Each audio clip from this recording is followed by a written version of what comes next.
Aurora Women's Conference. Are you a woman who is looking to lead effectively, influence, impact positively, manage change, and improve your decision-making processes? If yes, register now at www.strandsofpearls.org or WhatsApp +233-265-051-182 to attend the Aurora Women's Conference on June 8th and 9th, 2023 at the Elisa Hotel, Accra. And this is why.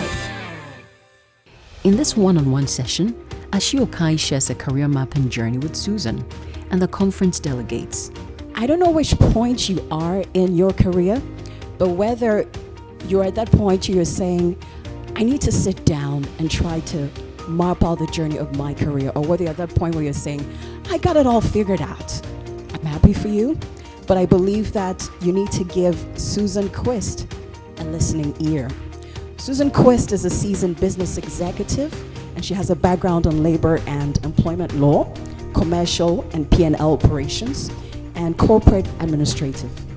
Now, for the last 20 plus years, she has worked in multiple jurisdictions across the US, Africa, and the Middle East, and different countries and fields. She's a US trained attorney, and Susan has worked with multinationals and Fortune 200 companies.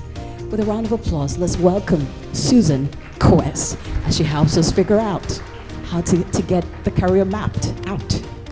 Good morning. So, joining me on stage is Ashiokai, actually Hannah Ashiokai Akrong, who is the head of HR for Vodafone.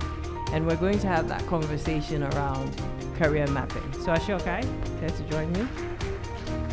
How about we start with you sharing a little bit about your career journey and where you started and where you are now.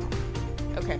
Well, you introduced me as the HR director for Vodafone, which is my current role. I always tell people I fell into HR by mistake.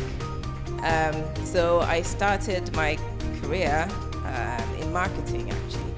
So in the University of Ghana, Legon. So my bachelor's was in marketing, so I majored in marketing, and then prior to that, actually, lecturers were on strike for a year. So I had a whole year to decide what to do, and Joy FM had just opened, the first private radio station, and they were looking for online presenters. I heard about it. A friend of mine told me. I walked in there and told them, hey, I want to work here. And they said, do you have any experience? I said, no, but I'm sure I can do this. So they hired me, and they said, okay, you start this evening. So you're going to be on air there was Gabi Ajite used to do the drive time show. So I went in there, and basically my role was I was doing the Mobitel traffic watch. And so I would be in the studio there where my traffic watch reporters were all over the city in problematic areas, traffic areas, and they would call me and suggest alternative routes, and then I was supposed to go on air and tell people where to go, etc. So that was the gig. The first day I walked in there, all my confidence, I just lost it. And I was just babbling in the studio. Afterwards, I told Gabby, thank you very much, but I don't think this is for me, so I'm not going to be coming back. Because I was supposed to go back the next morning and do the show with Kamala Dumal of Blessed Memory, so the morning show. So he was like, no, don't worry about it. It happens to the best of us. You'll get the hang of it, so come back in the morning. So I did that, and that's how, I stayed in radio for the year before I went to school. And then when lectures started, the CEO, Besichum, asked me if I would want to continue and do weekends and some evenings, and I said, yeah, absolutely. So I worked all through Legon, and then once I graduated, they had just set up the online marketing division, so Joy Online. So then I started there, doing marketing, promotions, brand, etc., etc. But I always wanted to work for a multinational, so that was one thing that I kind of always know. So we'll come to that. So Ernst & Young at that time was recruiting for graduate trainees. I think I saw the advert very late, and it was, they were closing. So I went to Ernst & Young. I asked if I could, apply. And they were doing the last interviews that day. So I waited. I think it got to me around 6 p.m. And, I had the interview with them. I told them, I really want to work within a multinational. My background is marketing. I've done this and this. And they said, well, the only slot they had left was with the HR advisory team. It's like, well, I haven't done HR, but I think I can do it. So that's how I ended up in HR. I got in, and it was I would say, very, very influential 2 years, an impactful 2 years of my life. So I was very fortunate to be partnered with Phyllis Christian, who was, a senior partner there.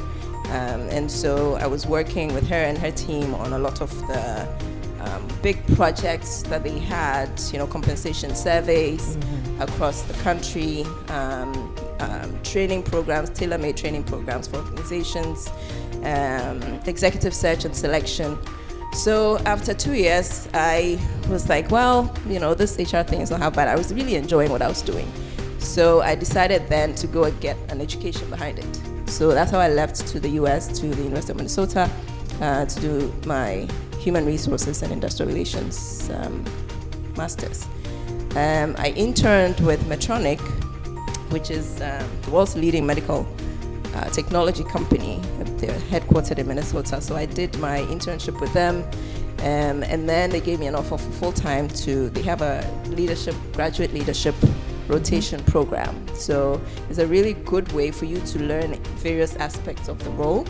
In this case, human resources. So when I graduated, went back there, I started in Comp and Ben, sales, putting together sales structures, sales compensation, executive comp.